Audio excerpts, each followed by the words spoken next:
What's up, everybody? Welcome to, what is this? Episode 9, I think.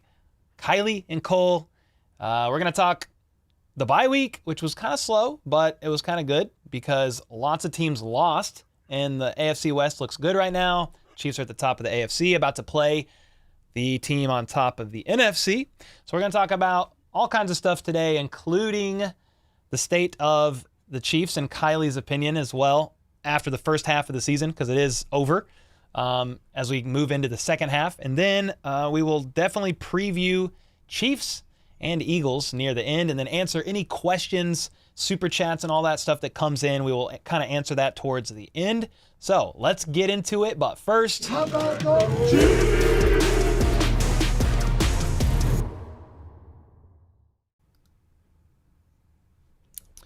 All right. I'm going to start this off the top, Kylie. You already know this, but I feel like an idiot. I scheduled this live stream at 6:30 p.m. and I accidentally left it unlisted, meaning none of chat even knew that this was a live stream that was scheduled. And I'm pretty bad about that. Like, I normally schedule it last minute, but dude, this time I scheduled it way in advance. I get ready to go live with me and Kylie, and there's 2 viewers. It was me and Kylie. I was like, something ain't right. Something ain't right. So anyway, we're here now. We've got 130 now. Welcome, everybody. Good to see y'all. Cole, Scott, Corey. Yeah, if you got questions, we will definitely try to answer those towards the end of the stream. And we'll definitely answer all the super chats and memberships and all that stuff too. Definitely, as I see questions, if I think they're interesting or intriguing, I will try to pin them and I will address them later in the show. But with all that being said, Kylie, how the heck are you? How was your week off / bye week? Was it nice? It was so nice. First of all, I think I speak for everyone. We forgive you for doing it unlisted. It's fine. The video is out. We're here now. We made it. So no worries there. Bye week was good. It was relaxing. I miss the Chiefs. We have I have a little bit of an addiction. I do miss the team. So excited to see them getting back to practice, getting back in the building. Coverage is back up. Last weekend was fun. It was carefree. Everything seemed to go our way and we didn't even play. So it's great. Oh, so great. Nice. Yeah. What were some of your biggest, speaking of that, it was the perfect week for Chiefs fans as far as who won, who lost, mainly who lost. It was kind of the perfect week. What were some of your biggest takeaways from last week of football? Everybody lost that you could think of that really needed to, for the most part, at least in the AFC in particular. I would say the biggest takeaways are that, one, I think that the Bengals, we kind of thought they were back. They don't really feel back. They lost to the Texans. I do give the Texans credit because I think they're coming on and really starting to figure things out over there. But I really thought that the Bengals were going to win that game, and they didn't. So that was really surprising. I don't think they're as well-rounded as they were last year, obviously. So it's just interesting to see them looking on the outside looking into the playoffs. It's nice, I'll have to admit. I'm good with it. That, and then you've got the Ravens who lost. That was kind of a weird game. The Bills, everybody was losing. So I think it's just kind of shows that there's not really a big, I still feel like the Ravens are our biggest competition in the AFC. Yeah. But they're still I feel like we are the best team. I still feel like the Chiefs are the best team. It was nice. Like I said, it was nice to see other teams lose and us kind of sit back and just watch it all unfold and continue to keep our place at the number 1 spot all by ourselves up there right now. Ooh, it made me think of Ludacris. We come in for that number 1 spot, but they're already at the number 1 spot, so never mind. Yeah. It's great. Dude, I think we have some really close friends of ours. They are Patriots fans, but they're from the East Coast. So they live in Kansas City. But they're not bandwagon Patriots fans. They've liked them since before Tom Brady. Anyway, every time we go over there, they're always confused because I'm always going psycho during Bengals games. They're like, what is wrong with you?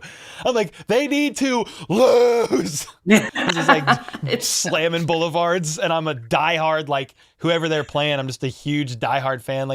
who did the Bengals play again? Was it the Texans? They play the Texans, Yeah, yeah, I was a which they freaking look. huge bro. I was the biggest Texans fan, dude. Bro. I would have ate Whataburger. Like I don't even like Whataburger. Like I would have done anything for the state of Oh, Texas. So yeah.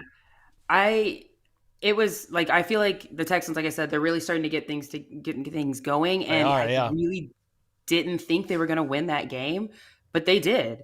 And the Bengals now go on the road to play the Ravens on Thursday night. So another That's tomorrow really, night. yeah, tomorrow night. Yeah, my days are all off. Tomorrow night. And it's Yep. going to be, I mean, either way, one of those teams will lose or maybe they'll tie. I don't know, but that's a win win for us. I was thinking about it because obviously we know the Ravens are right behind us in the AFC. I think they're the second seed right now, but I don't even care. I want them to beat the Bengals because I just want to see the Bengals get further and further away from the playoffs. Like full on. I know that it'll keep the Ravens close with us, but I'm good with it. I don't want to see the Bengals in the playoffs. Sorry, I said it. No, that's fine. I mean, beat them last year in the AFC Championship game. It's fine. I think they're a good team, but I was pretty surprised that they lost to the Texans first off. And then, did you see? Is it T Higgins? He's ruled out for tomorrow. I think it's T Higgins. Yeah. So that's a He's big. out I think again. you might have even said that already. Sorry, I'm multitasking here on stream, but yeah, he that's a big loss for them too. So with all that being said, the Chiefs kind of hold their own destiny, going into Monday Night Football against the Eagles, and we'll definitely get there because we'll preview that game here near the end of it. Yo, Donald, what's up, dude? Fitz in the house. What up, bro? I had one question Hey. that I wanted you to look at because I feel like we could talk about it here. So Agonaut said, what do you think about the wide receivers? Now, for a little bit of context, Kylie, for you, Andy, you probably know this already, but Andy Reid spoke Monday to the media as he normally does on a Monday. And he was asked about Kadarius Toney and Toney's lack of usage, and he basically chalked it up to we're just trying to keep him healthy and monitoring his knee and watching out for him. We want him to play the whole season. Well, I don't understand that because he played way more snaps early on in the season. Even like week 5, week 6, he was at 25 snaps, then 30 snaps. But the last 3 games, he's played a total of 32 since McCole Hardman got here. And McCole Hardman is out snapping Kadarius Toney. So Carrington Harrison of 6'10 thinks he's fallen out of the rotation. Others are saying, nah, we really are just saving that weapon and preserving his body. Where do you lie with that and Kadarius Toney? And then what are your thoughts so far, or on the Chiefs wide receiver room / offensive performance so far through the first half of the season? Loaded question, I but mean, it's hard for me to say that they're saving him because I mean, I think we all want to believe that. Like, we want to believe that there's a second gear or a third gear that Andy's about to put this offense into. And I'm not saying that that's not the case, but I think with Kadarius Toney, I mean, in that Dolphins game, he got like 25% of the snaps, less than 25% of the snaps. So to me, that's trending the other way, yeah, not it's going down. trending to get him, not trending to get him back in to playing more, getting more snaps, getting more targets. And to his point about health, I mean, we're coming off the bye, so it'll be interesting to see what happens on Monday night, but this is the healthiest he'll be. I mean, coming out of a bye, this is the time for guys to get healthy. It's time for them to get rested. So this will be the healthiest that he will be throughout the rest of the season because if he's playing and he's in the game, he's going to be hit. He's going to get, banged up a little bit. Hopefully he doesn't have a serious injury or anything, but every game is physical. Every game is going to lead to some sort of a little bit of I stand up and I have a little bit of pain in my back. So every little bit is going to add to that. So I do think that there are bigger plans going on behind the scenes with Andy, but I don't know if it's Kadarius Toney. I think that they're kind of starting to figure out who their top 3 are going to be, and I just don't know if it's Toney. I really don't think it is. For me, I think it's Rashee Rice. I think it's MVS or Justin Watson. I think those guys can kind of rotate in and out. And then I think you're looking at a little more Sky Moore and A little a more, little more more. McCole Hardman. Yeah, a little more McCole Hardman. Yeah, I don't know. It's tough. I think that they need to start figuring things out. Obviously, we know Kelce's the number 1 target. That goes without saying. But I would like to see Kadarius Toney used more in a way that suits and fits his play. And I think that right now they're not doing that. I think if you look back on the Dolphins game, he did have that one slant that he got There's like one 20 crosser, yards. Yeah, he got one. And that's, I feel like, how we should be using him. And that's not how they've been using him. They've been doing a lot of stuff behind the line of scrimmage, not really giving him an opportunity to get in space. And it's frustrating to watch. So I don't know. It'll be interesting to see. But I don't think that, I don't know that I believe that they're saving him per se. Yeah, we'll definitely see. I'm intrigued. At the gala was that last week? Was the Mahomes Gala last week? I think it was. At that last week, I talked to several people, but definitely a couple that were connected with the team. And there's one that was under the impression that the 4 go-to targets in the second half of the season are going to be Travis Kelce, Rashee Rice, Justin Watson, and Noah Gray, which is interesting. So you can't I like sleep the on Noah Gray thought. Yeah, you can't sleep on Noah Gray. Speaking of the gala, real quick, it was really cool. Got to meet Mahomes. I haven't talked to you about that, but most people in chat know that. Got to meet him briefly. I didn't know I was going to get to.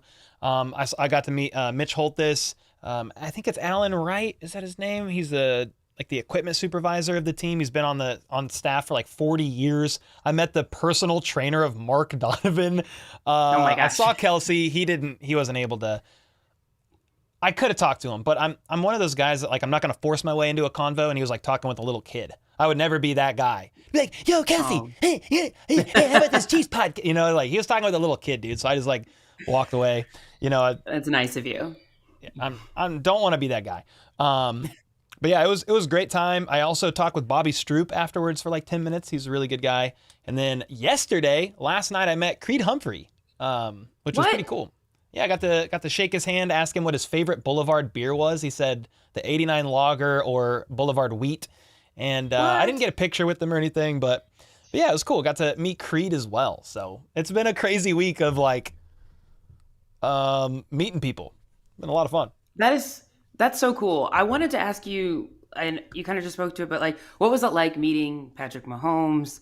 And I mean, I know you didn't get to chat a lot, but what kind of vibe did you get? Like, how was that? What do you think was being said here in this photo? I don't know. I really want to know what joke you told. I feel like you told a really good joke here. Like, what happened?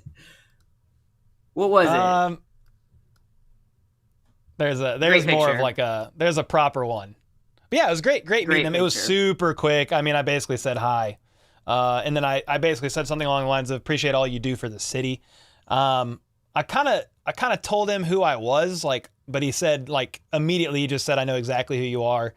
And that was really it. But it wasn't that crazy. I just met him, said you knew who you were.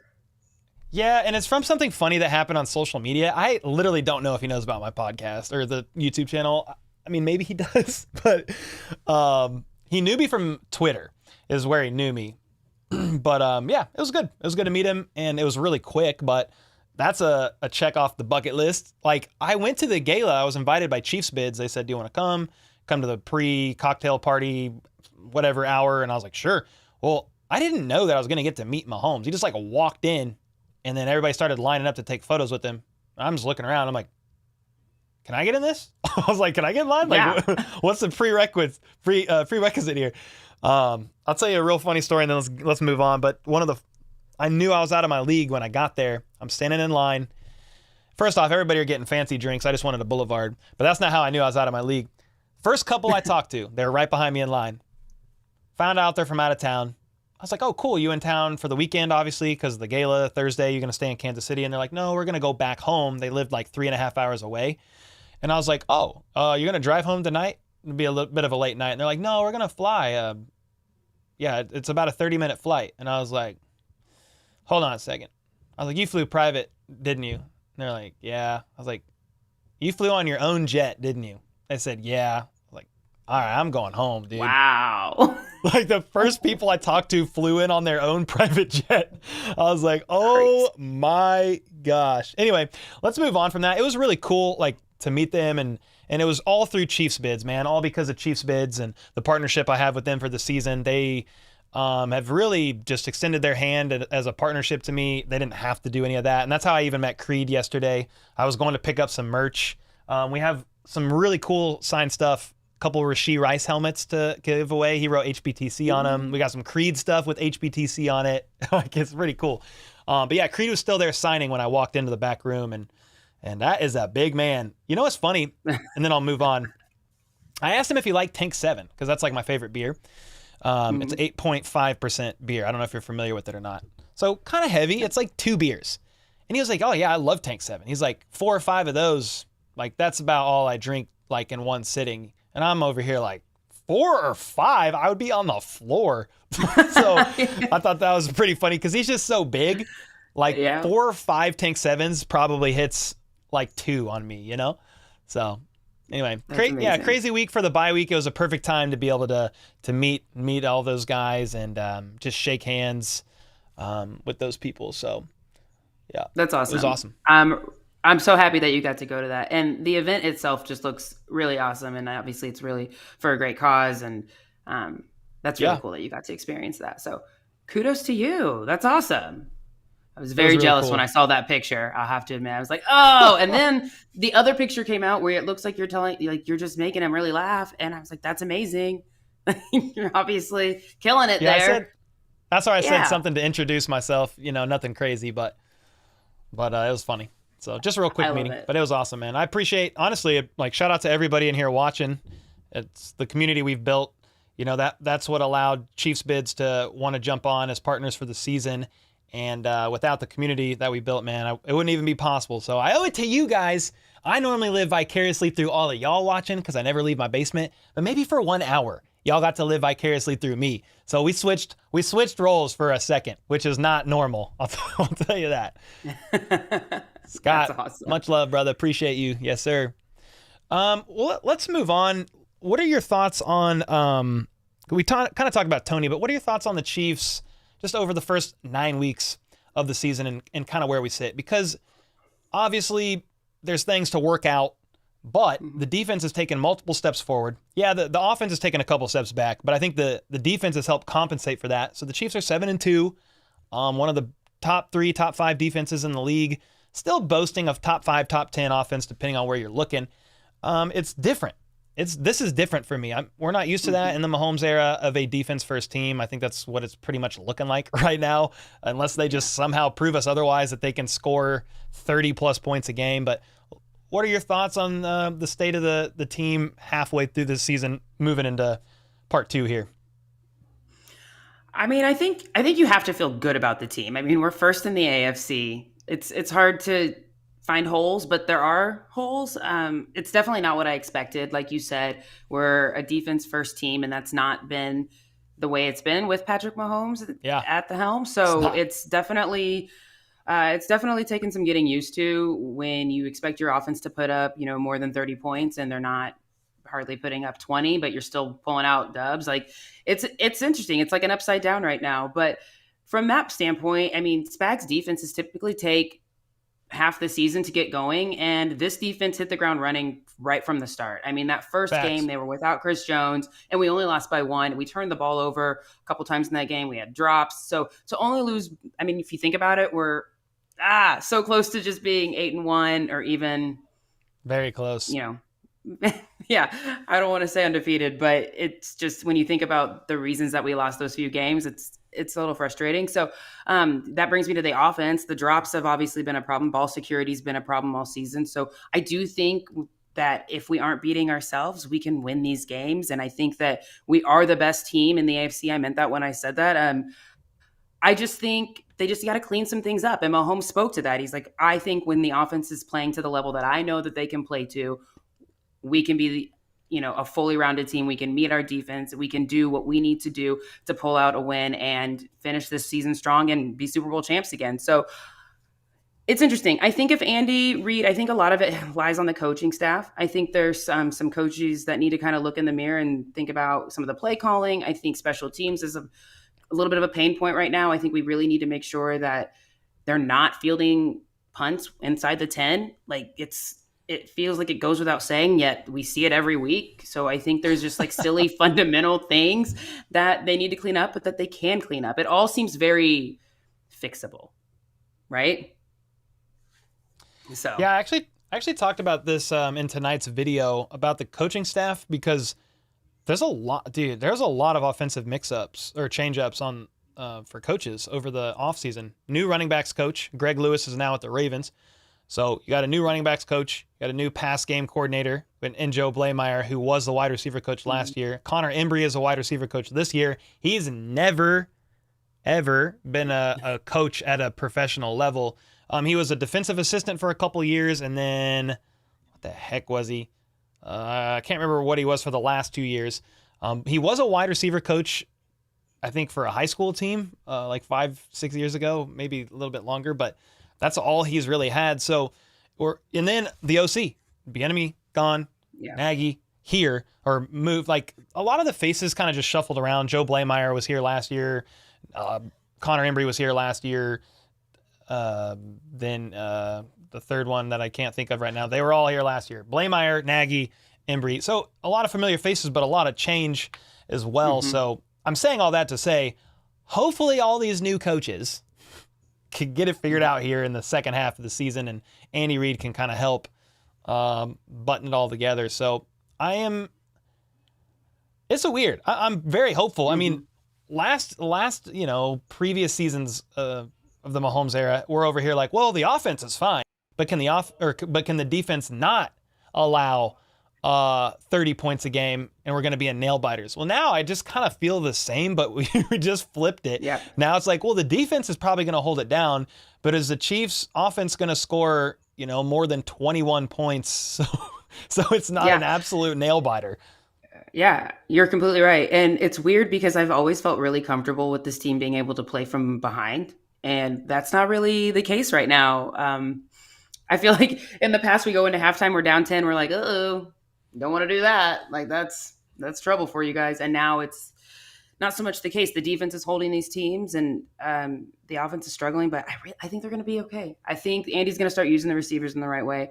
I think there's a level of intensity I do feel like is missing from the coaching staff on the offensive side of the ball. I think that intensity demands some discipline. I think we've spoke about this before, but I don't know if that's because we don't have EB and his coaching style is different. I don't know if it's that Nagy's more of a friend coach and less of an authoritarian, but I do feel like there's just like the ball security, some of that accountability. I do feel like a little bit of that is missing. I am very intrigued to see how the second half of this goes with the offense and everything, for sure. The heck is on your cup? Leaves? This is my podcast cup. I have it almost every time that I'm doing one. I don't know why. It's plastic. Just real quick, off topic. I have this thing I can't drink out of a glass. I don't like glassware. Okay. Why? Every time you afraid you're going to break it, or you don't like the tapping on the teeth? No, well, it's a combination of things. It's mainly because I'm clumsy as all can be, and I know I will break it. So I always have plastic because I don't know my own strength sometimes, and I like set it down, and I'm like, oh, if that was glass, it would have broke, but it's plastic, so we're safe. So anyway, there's leaves on it. Yeah, it's fitting for fall. Anyway, love it. Enough about my drinkware. First, I thought it was palm trees or like some vacation cup, and I was like, wait a second. I was like, hold on a second. Somebody said, is that leaves. KU? What are we talking about? No KU. We don't talk college in here. No, I'm not. Although I'm not Mahomes went to the KU game over the weekend to watch Texas Tech beat them, which I was like, oh, shoot. But yeah, so there was that. And then Kelce was in Argentina, speaking of destination traveling. So we don't have to get into the weeds there. But yeah, he went and visited Senora Taylor a couple of concerts. So it was crazy. I'm not gonna lie. I don't know why I thought it was so cool when she said Karma is the guy on the Chiefs. Like, I don't care about Taylor Swift, Travis Kelce stuff. Like, you guys know on this channel, I don't even really talk about it because it's like, it's their personal life. It's fine. But this was not a private thing. This was like so not private. And it was the bye week. So I'm literally like, this is freaking crazy. I woke up one morning literally saying, Karma is the guy on the Chiefs. I said, what? I said, this is stupid. This is stupid. But it was crazy, man. Just, I'm happy for them both, but that was pretty crazy. It was so crazy. I feel like the evolution of my acceptance of this relationship has been such a wild ride.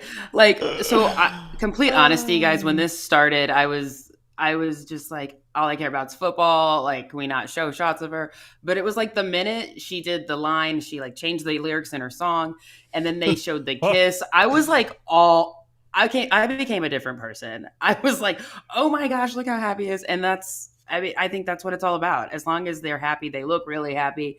It's really great to see. It's just really nice to see my favorite tight end happy. That's what it's all about. Heck yeah. And I won't talk too much about it, but it was cool to see. Crazy. Very crazy. So that crazy happened. world. So Chiefs players were catching dubs, and then all the other teams were losing. Big old L's on the bye week. So lots of fun. Well, I think that kind of just brings us to this week. There hasn't been a lot of news. Normally we have other Chiefs stuff we can talk about. I will say this. Forgot to even talk about it in this video. Keandre Coburn got waived. Did you see that by the Broncos? I did see that. Now, did he clear waivers? Like, I don't know that I've seen. I don't know. That's something I don't know. Does it make you... I see a lot of people who are like, oh, bring him back. But, the Chiefs released him, and then the Broncos released him. So maybe that's kind of a tell that, I don't know, maybe. I think their plan was to get him back on the practice squad. He just wasn't quite ready. And, you slow cook him on the squad for a little bit, the PS2, I don't know what I'm saying, the practice squad. And I don't fully understand it. The Broncos claimed him, which means he had to be on the active roster for 3 weeks. Well, he was an inactive, didn't dress all 3 weeks, and then they just released him to make other roster moves. So, but here's what's interesting. If we don't see sometime soon here from somebody saying that the Chiefs claimed Keandre Coburn off of waivers, it literally means he's now a free agent. And yeah, I don't like, again, every draft pick they all can't pan out. Like, I get it, but a little surprising there, just so quickly. Maybe just in the coach's eyes, he just really wasn't ready. But I think if they don't re-sign him to the practice squad, that'll really show you, like, the Chiefs just did not find him ready. They didn't find him even close. If they think he's close, I don't see why they wouldn't bring him back to the practice squad. So, yeah, hopefully we get some clarity on that. But yeah, that was kind of the only real, like, former Chief kind of, like, roster moves that I saw recently this week. Yeah. Yeah, it was kind of outside of the chaos of what the guys were doing for extracurricular activities, there wasn't a lot of news. Yeah. I thought it was interesting that Travis Kelce was getting so much scrutiny for traveling to Argentina. Silly. But, dude, I saw, like Mahomes was traveling. He was still in the States, but, like, he was flying all over the place. Justin Reed was on some beach vacation with his wife. Yeah. Like, players were traveling and getting away for the bye week. Andy Reid gives them most of that week off. So it's a time where the players can kind of recharge and rest their bodies a little bit. And so I just thought that was a little interesting. Like, a lot of players doing that because Andy Reid kind of gives his players off. But most of the players that are on vacation, they're not drawing mega public attention from paparazzi, and like all that stuff. So that's kind of comes with the territory with Kelce. So I don't even know that it was unfair, like they're being unfair to Kelce with that. I just think it's getting way more attention. So people are, for some reason, trying to talk about it and make it something. And I'm like, no, it's not anything at all, in my opinion. It's a non-issue. And we know how Andy Reid is after the bye, and he always seems to find success. So I feel like you just let him run his team. Like, there doesn't need to be this, well, they shouldn't be traveling. First of all, I just need to say, Travis Kelce is not like flying commercial to Argentina and like switching planes and wearing like a neck pillow. Like, I'm pretty sure he's got a pretty comfy ride all the way to Argentina. He's able to get rest. It's not quite the chaotic shuffle around that I think most of us are used to dealing with. So I'm sure he's plenty relaxed. I'm sure he got plenty of rest. I'm sure it's fine. Yeah, I don't think it's an issue. No, none.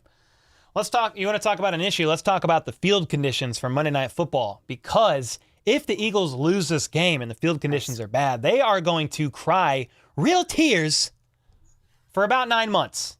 Real tears of an Eagle. They will cry it for a while. Fill it up. No, I'm trolling around. It's at Arrowhead. So let's get into this game. It's at Arrowhead. The field should be fine. Arrowhead's field is great, in my opinion. They do a really good job taking care of it. So there will be no whining, moaning, crying, and complaining about the field conditions. That's for sure, unless maybe it rains or something. But like, I'm trolling around. They're both gonna have to play on the same freaking field. So with that being said, you've got the number 1 team in the NFC coming into Arrowhead, a pretty hostile environment, and you're gonna be facing off against the Chiefs. So it's 1 seed against 1 seed, and where do we want to go? You want to talk? We want to talk Eagles. You want to talk their offense first? You want to go there, and then Chiefs defense, and then we'll flip it. Let's get into it. Yeah, let's get. So Eagles offense right now. I have a few stats that are worth listing off, in my opinion. I might even, this is just from my Apple Note, so it's not like super like professional, but I'm going to screenshot it, and I think I could drag it up here so we can see it. Yeah, so you've got the Eagles offense. They are tied for 3rd in points per game at 28, 5th in yards per game, 10th in passing yards per game, 8th in rushing yards per game, 1st in 3rd down conversions, which I found interesting, but when you think of the tush push and what they're able to do on 3rd and 4th and short, it doesn't freaking matter. So it actually kind of makes sense. And then their offense is 12th in scoring touchdowns in the red zone. So, and for all intents and purposes, man, the Eagles offense is firing. They've got A.J. Brown. They got skinny Batman. They've got a good O-line. Jalen Hurts is firing. I think I've heard somewhere what has he thrown in his last 3 games? 8 touchdowns and 1 INT over the last 3 games total, which is fire. It's pretty good. It's pretty good. I was like, that guy is on fire. So yeah, this is a really good offense. And what are your thoughts? Eagles offense. I mean, like you said, it's a great offense. They've got A.J. Brown, who is definitely in the MVP conversation, depending on who you ask. But I mean, I think he's the MVP and should be in the MVP conversation. He's just amazing. He's doing really big things over there. You also have Devontae Smith, who's got some speed. He's another really good offensive tack that they've got. It'll be interesting to see how the defense or how Spags plays them. I do think that they'll put Snead on A.J. Brown with probably a safety over the top, and then you'll get McDuffie with Devontae Smith. Outside of that, I mean, you've got Jalen Hurts, who we know is a mobile QB, so he'll be someone you have to watch. And then, I mean, Swift is having a great season coming in after Miles Sanders went down and playing, and he's really just done really well in the run game for them. So, and we aren't great at stopping the run. I mean, let's just say, let's call it like it is. I'm not sure what our offense or what our defensive rank is on that, but that is sort of our Achilles heel, if you will. So that's just going to be something to watch. I do think that we try to bring pressure with 4. I think that if we can get pressure with 4 to keep more people in the backfield our safeties and not have to stack the box at all, I think that's going to be a benefit for us. So here's some Chiefs. We really got to, So what is their 17th against the run? Yeah. If we're talking rushing yards per game, but they're giving up roughly like 4.6 yards per carry, which is pretty. It's not good. It's definitely the Achilles heel of the Chiefs defense. So. Yeah, that's something we're gonna have to watch for. And the Eagles, I mean, they're 8th in rushing yards per game, where the Chiefs offense is what are they, 19th? So it's a little. I mean, the Eagles are interesting, man. It's going to be an intriguing matchup, and I think that's one of the biggest things. You said it. Really got to watch out for just friggin' A.J. Brown. I mean, there's others too. We talked about skinny Batman. Dallas Goddard, though, he broke his arm, I think. His forearm fractured his arm. I saw that tackle too, dude. I think it was against the Cowboys. And the way he got tackled, I was like, I wasn't sure that it was dirty, but I was like, man, what the hell were you doing? Like, what did you expect when the DB pulled his arm down and like landed on it like full force? I was like, that's a little. I mean, I don't think it was on purpose, but I'm just watching from my couch, so it is what it is. But Yeah, definitely going to be intriguing. A key matchup that I want to see personally. Let me see. Where's the second screenshot? So if you look at the Eagles offense compared to the Chiefs defense, and it's actually even crazier on the flip side if we go Chiefs offense versus Eagles defense because their secondary is really bad. But yeah, you got run game. The Chiefs defense has given up a touchdown in the red zone 54% of the time. The Eagles are kind of middle of the pack too, though, at scoring touchdowns in the red zone. So the battle for me is, can you limit the Eagles in their passing weapons, their receiving weapons rather, and then can you not get them to 3rd and 4th and short? Like, can we get some negative plays? Because it literally is 1st and 9 for these psychos. Yep. Somehow they're able to just, it's an automatic conversion, dude, basically on 3rd and 1, 3rd and 2. I was watching them on some primetime game a couple weeks ago. They ran a 4-yard tush push. It went 4 yards, dude. It went 4 yards. It was like 3rd and 1 or 4th and 1, and they went 4 yards. I was like, this is insane. This is insane. So, yeah. That's going to be the key. Interesting. Yep. We're going to have to keep them from getting in those short yardage situations, and that is going to be tricky. It's going to be tricky. But I really think, I feel like who's their left tackle? The Eagle, Jordan Mailata? Malata. I don't know how to pronounce it exactly, but he's the weak link on the line. Exactly. Yep. So, and I think if you've got our front four doing what we know that they can do, I think we can outman them on the offense. Like, I really think our defense can handle them. And, we've seen our defense stop guys. Coming off of the Dolphins, we saw them stop Waddle and Hill, and we've seen them stop Jefferson. So I think A.J. Brown is capable of having a less than mediocre day for himself with this Chiefs D. So, and they're rested. Everyone's rested, I know, but I'll say this: they didn't. They had their way last year. They lost in the Super Bowl, but it was 35-38. Both teams freaking just flew down the field. Did you see what McDuffie said in that interview with Adam Schefter? I heard his interview that they were basically they weren't happy about that, and they would be very disappointed in themselves if they let that happen again. He said win or loss. He said we would be very disappointed in ourselves just because that's the competitors we are. Is that what you're getting at? What he said there? Is that what you're talking about? Yeah, just that, even though that they won in the Super Bowl, the goal is not to let them score more than 20 points. Like, they basically want to contain that score as much as they can. Well, if we flip to the other side, since what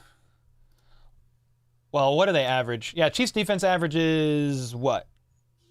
15.9 points per game allowed. I was going to say 14, yeah. So it's tied for second. First is the Ravens, I think, at 15.7. So it's that close. And they're tied. The Chiefs are tied for second with, I can't remember off the top of my head.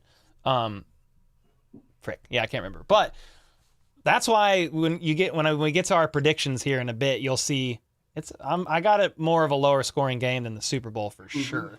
And so do most analysts across the board. They're predicting it in the 20s.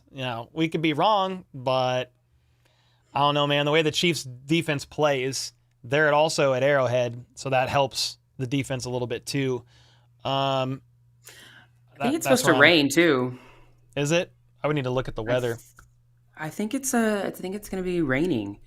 I don't know if that's changed. Let's see. Kansas City, Missouri weather 10-day forecast. If we look at it, would be what? Monday the 20th? Yeah, it says showers. Steady light rain in the evening. Showers continue late. Low of 36. Wind north 10 to 20 miles an hour. Chance of rain 70%. So, great. They are going to be complaining about the field. I freaking knew it. I knew it. Are. No, it's too wet. Yeah. That's okay. There was mud. No, I'm just playing. I'm just kidding. I'm just being annoying. Well, here, let's look at this now. You got the Chiefs offense, who is not the Chiefs offense of old that we are used to, but honestly, with the team taking multiple steps forward on defense, sometimes it annoys us, I think, as Chiefs fans, but they're still getting W's. Obviously, we want to see them do better, but through the first 10 weeks of the season, the Chiefs are 13th in points per game. Let's see, they are 8th in average yards per game, 5th in passing yards per game, 19th in rushing yards per game, 4th third down conversions, and then they've actually moved down a little bit in a better direction. They're 13th in red zone touchdown percentage, and remember, the Eagles are only 12th.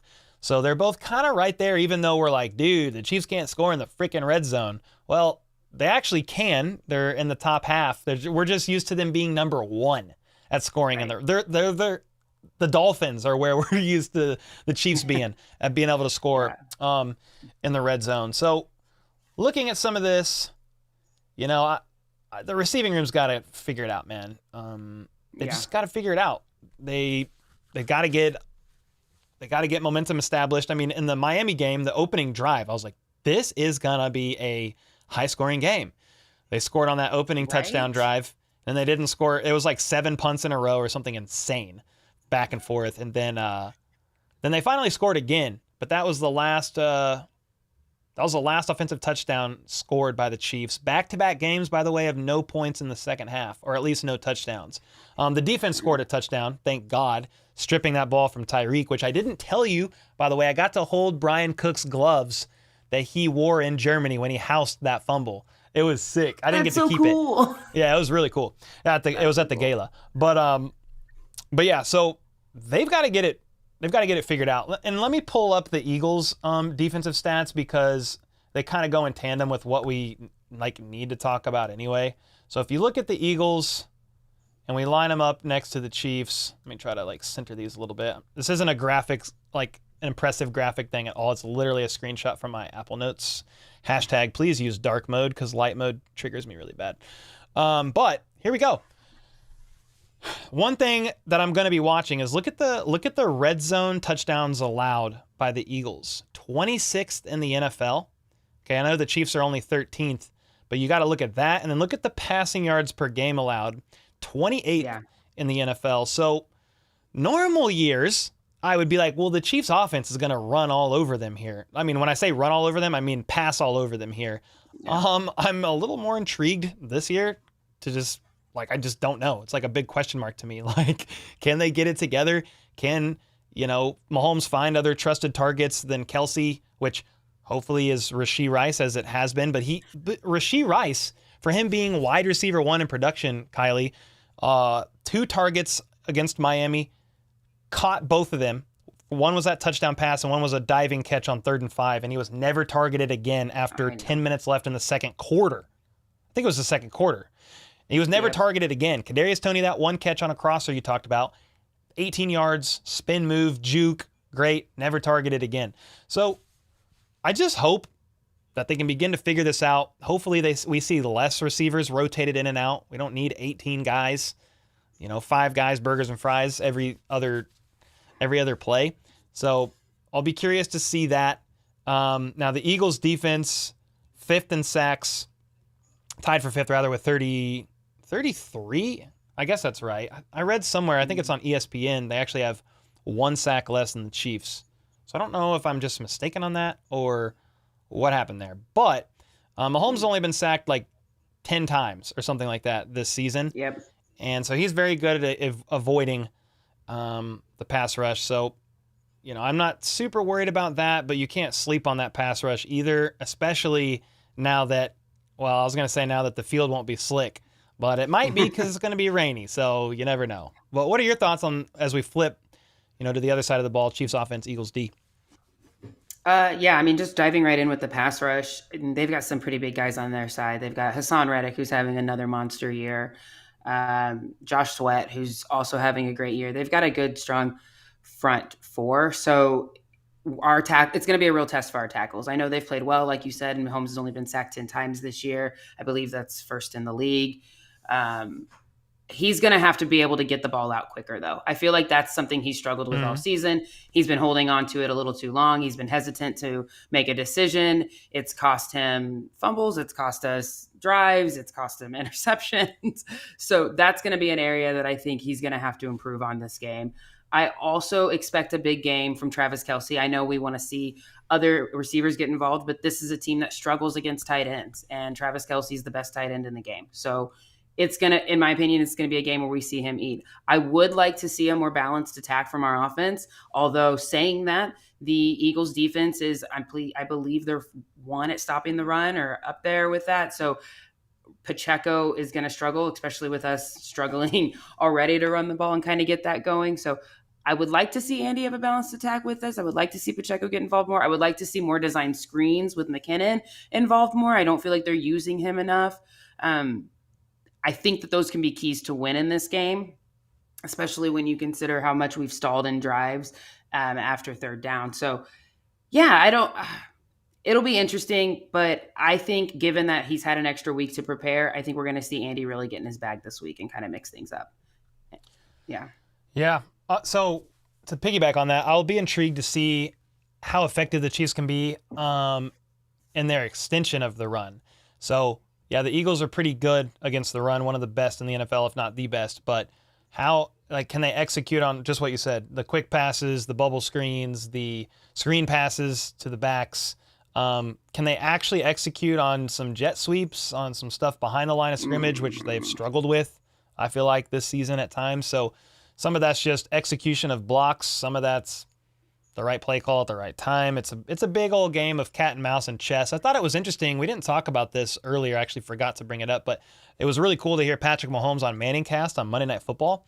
And he was talking about, I think Mahomes was talking about against the Broncos, where they said Vance Joseph plays or I think is it the Broncos? Oh no, the Bills. He was talking about the Bills. He was talking about the Bills and their defense, and they have so many different looks and so many different ways they can play you that Patrick basically said they watch a bunch of tape and they kind of just go into the game and see how they're playing them and then make corrections, which I thought was fascinating. So I'm saying all that to say, depending on what game plan the Eagles bring against the Chiefs offense, I hope that they're able to just adjust quickly. I feel like that's where the struggle has been sometimes. They have been able to move the ball maybe a little bit earlier, and then once the opposing team makes some of those adjustments on the fly, I don't know, I just feel like they're not adjusting like we're used to them doing that, doing so. Like, we're just not seeing it. So hopefully they can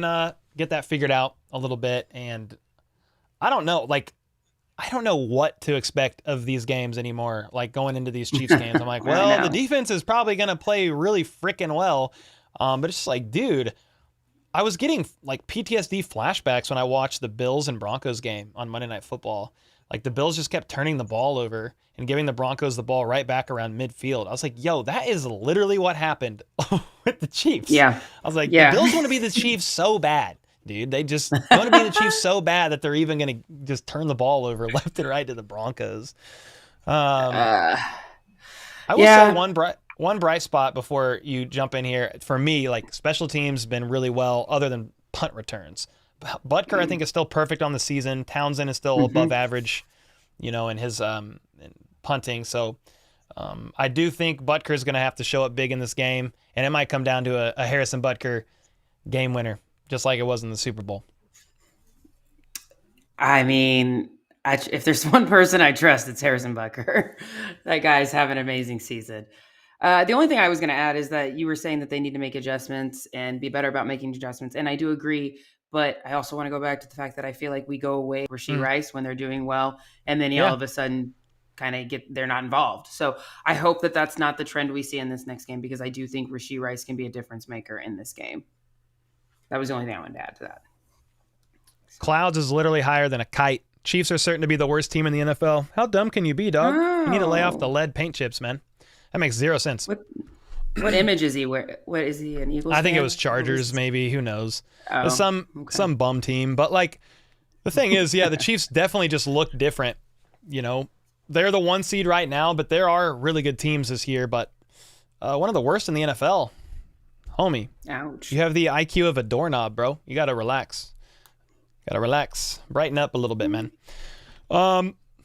With all that being said, what the heck do you think the score of this game is going to be?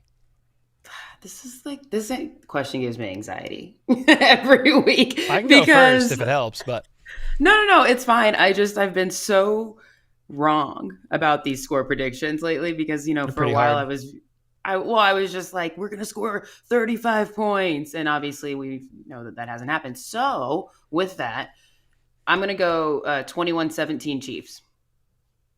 I think we stick around. Our defense doesn't allow more than 17. I think they stay true. I think they're focused on making sure that they don't allow more than 20, and I think that'll happen. I'm going to say 21-17 Chiefs. Chiefs will win. They're going to get the dub. The offense is going to see some improvement. Play calling's going to see some improvement. Patrick's going to have a great game. Kelce's going to eat. It's going to be great. 21-17. God bless America. I don't have it that much different, so I think I'm going with something like 20-23 or 21-24, just like somewhere right in there where the Chiefs end up winning by 3. And it's a super close game. You had it by 4, but just like, I mean, I guess I'll just say 21-24. I feel like it's easier to get to those numbers than but 20-23, one reason why I pictured that, it was like, well, a couple touchdowns, a few field goals. Like, I could definitely see that happening. There's a lot of people that are predicting like 24-28, 21-24, 27-30. But I'm just like, 27-30 feels like high for me right now with how the offense has been going. Yeah. I got to see it. I got to see us put up more than 24 before I can consistently guess 24 more than that for a prediction. Oof. I mean, they average, the Chiefs average like 22 points a game. The Eagles average more than that, 20, not much more than that. 20, yeah, 28, I think it was. Was it that high? I thought so, but I could have read it wrong. Eagles offense, yeah, 28. They're tied for third. But the Chiefs defense, again, they allow 15.9 points per game. And the Eagles, they're allowing on average more than that. They're averaging, where are they at? Points per game allowed? That ain't right. I mislabeled the Eagles defense points per game allowed. That's Chiefs. So what are they at, actually? What is it? I could look it up. I'll look it up in a second. But either way, I don't think the Chiefs offense is going to blow this, or the Chiefs defense rather is going to blow this game. I'm more like, how are the Chiefs offense going to do? Are they going to actually get points up on the board? Because you can only rely on the defense so long, in my opinion. You know, like many drives. They're going to get gassed. They get tired. Yeah. Yeah. No, you're exactly right. They get worn down. We're also, we're down Nick Bolton. I feel like he's a big key. Obviously, we played well against the Dolphins without him. I think Drew Tranquill stepped up big in his place, but he's definitely one of our more athletic guys. So when it comes to watching Jalen Hurts run or having Swift run, it's a factor. So, I think our defense can hold them out. I still think, what was the old saying? Defense wins games. Defense wins championships. Defense wins championships. Boom. Boom. Even better.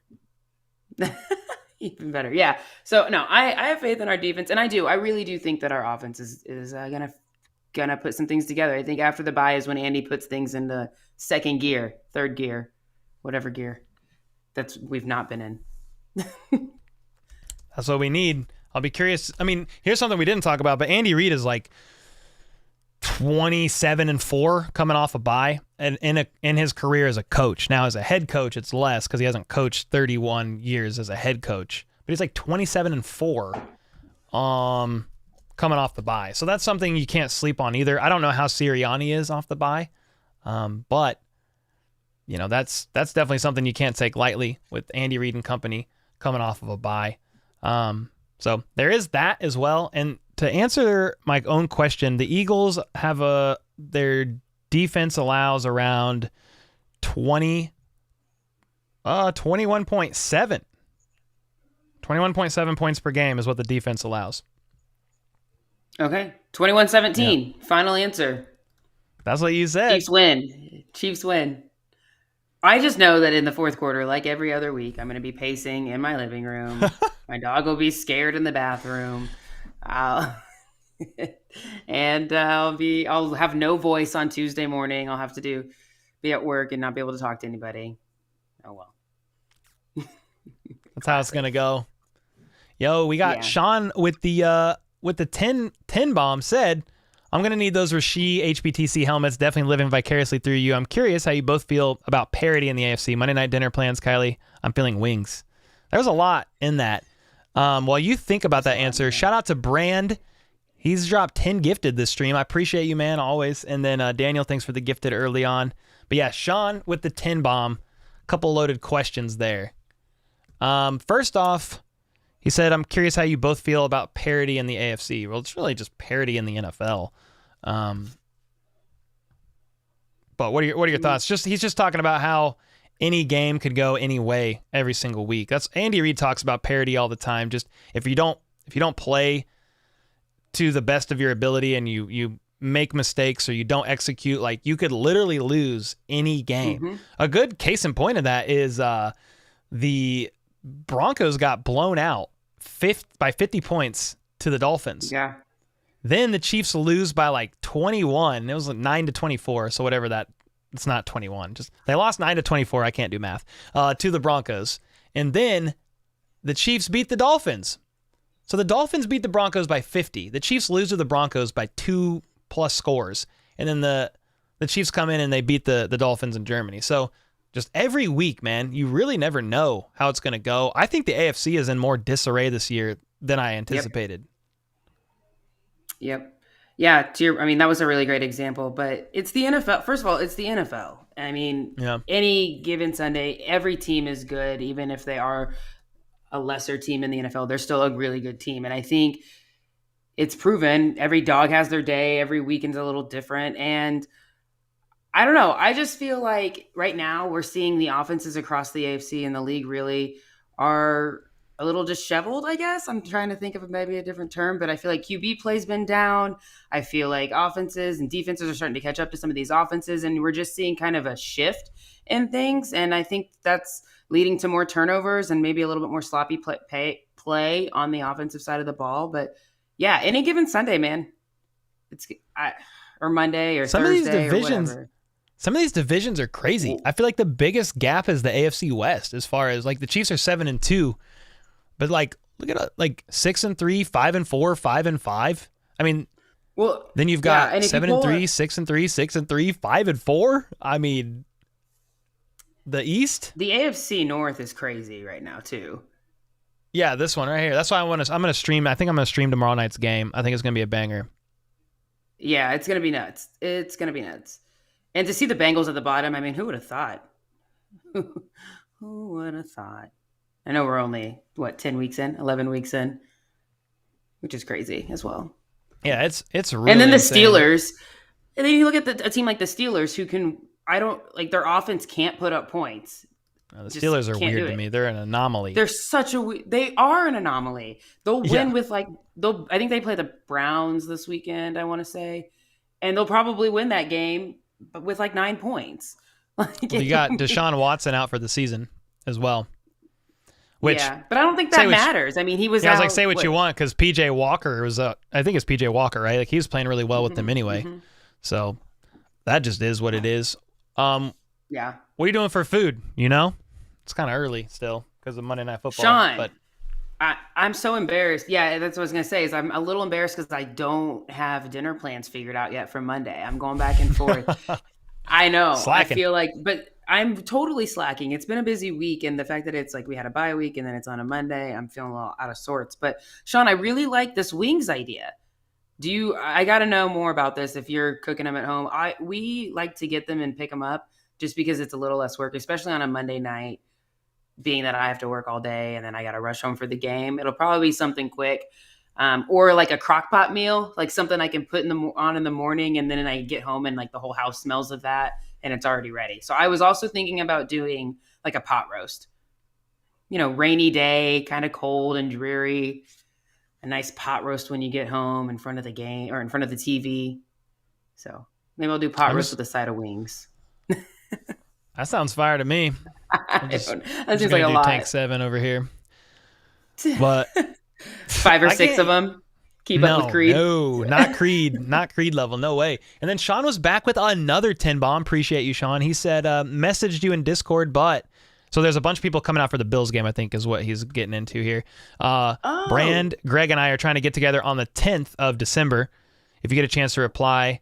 So yeah, we've got a bunch of people coming up for the Chiefs and Bills game, I believe. We're going to try to do some sort of a hangout, maybe that weekend, like at Boulevard or something. Not like an event like I did before, but just get together, so that'll be fun.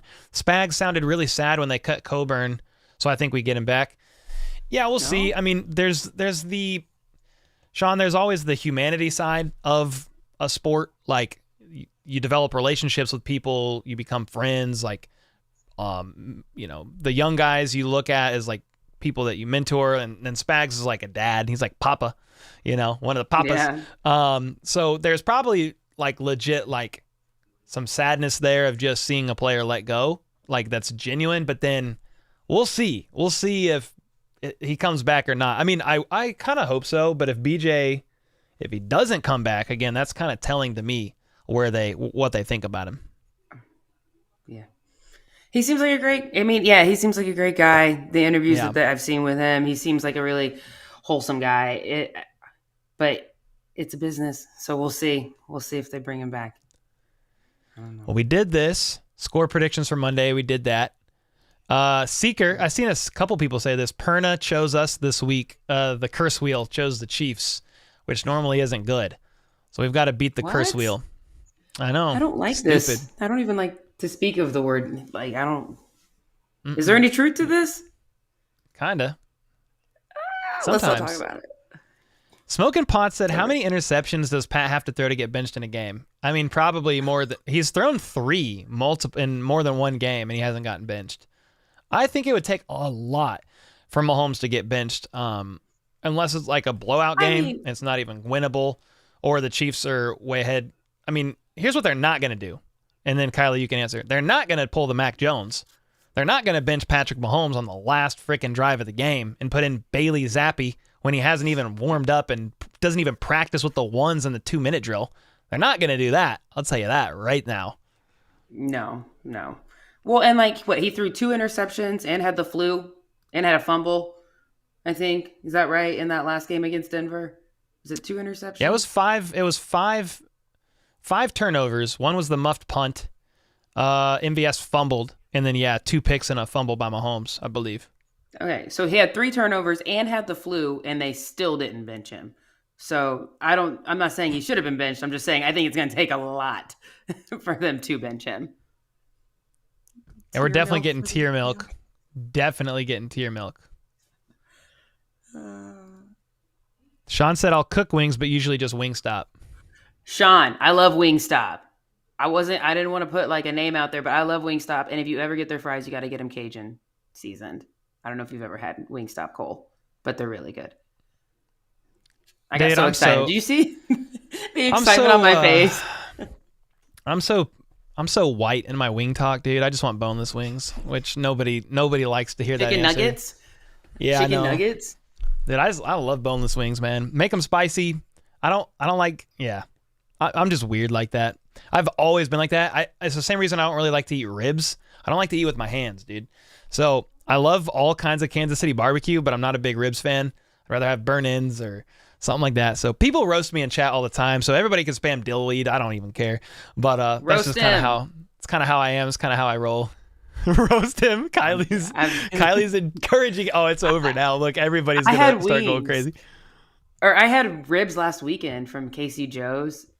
They're so good. It kind of hurts my heart that you don't eat them. Nuggets. No, they're chicken nuggets. Yeah, I'm never the guy that's like argues about it, because I'm just like, yeah, they are whatever you want them to be, but they taste freaking good. So that's fine. You're not the only person I know that like. Donald is disappointed in me. He's never making it rain again on my Cash App. I'll tell you that. Donald's the guy that he'll send $21 bills on Cash App during my live streams. Yes, he'll just go. Zzz, zzz, zzz. I'm like, whoa, Donald. Donald, you sound like a funny guy. That's really funny. Hey, Andy Reid likes nuggies, so that's got to be worth something. And I'm just gonna say this: I'm not a big Like I'm not a boneless wings guy, if that makes sense. Like I don't ever go get wings. I'm getting a burger. Sure. I'm getting barbecue. I'm getting Mexican food. Like I'm not going to get wings. I mean, that's just not how I roll. So now if you made wings, Kylie, if you and Nick made wings, I would eat them. You know what I mean? Okay. I'm a polite made guest. Wings. We'd force feed them to you. Eat these bone-in wings. Not that bone. Don't you have boneless? No, eat these. Anyway, we made wings like one time and it didn't. I mean, it was good, but yeah. It's actually breast meat. She said Cole likes breast meat. Respect. Hey, honestly, chicken breasts are my, like, they're goated.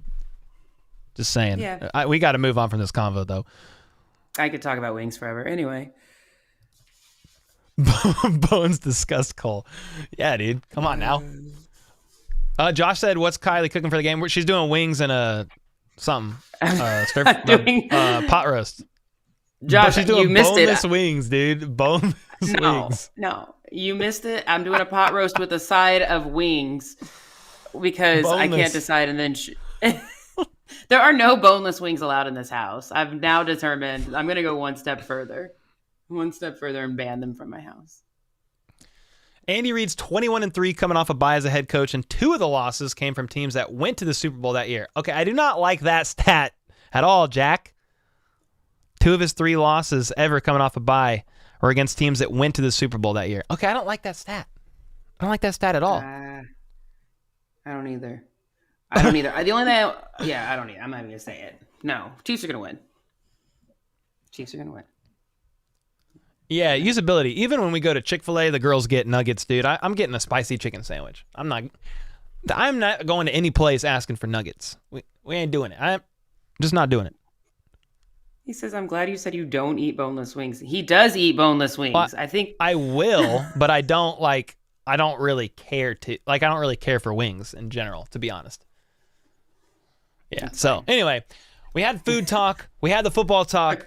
We had the bye week talk. Met Mahomes talk, met Creed talk, met Bobby Stroop talk. Now I'm just flexing. But yeah, it was a crazy week. And Kylie, appreciate you as always. We will be back. Dang, that's crazy. We're gonna do Monday Night Football. So I'll do Monday Night Football. Then I have my Tuesday night Q&A, and then we'll be back Wednesday. So we'll be able to kind of rehash the game pretty quickly, just after a couple days. So appreciate everybody for tuning in, for hanging out. Yeah. You gonna say something? And it's Thanksgiving. I was just gonna say next week's crazy because it's also Thanksgiving. So it'll be like a loaded week. Dang, yeah, it's gonna be a compact week too, because I'm gonna take Thursday off. I'm just gonna eat boneless wings and watch football. I'm just gonna eat turkey and watch football. This has now become how about those wings? This is now. How about those? No. Wingstop. Wingstop. We're not sponsored by Wingstop though. Dude, I wish. I know, right? I know. They're Cajun. Yeah. All right. I've already eaten tonight. Now I'm hungry because I've been talking about wings. So I appreciate you guys as always, man. Thanks for all the questions, everybody hanging out. We had over 400 in here, and that's not bad considering I forgot to turn the stream private at the beginning. So it was always real, always fun. And tonight, until we started talking about boneless wings, it was real fun. So Kylie, appreciate you as always. Chat, everybody, mods. Appreciate you guys more than you know. And until next time, let's go. Let's freaking go. How about those Chiefs?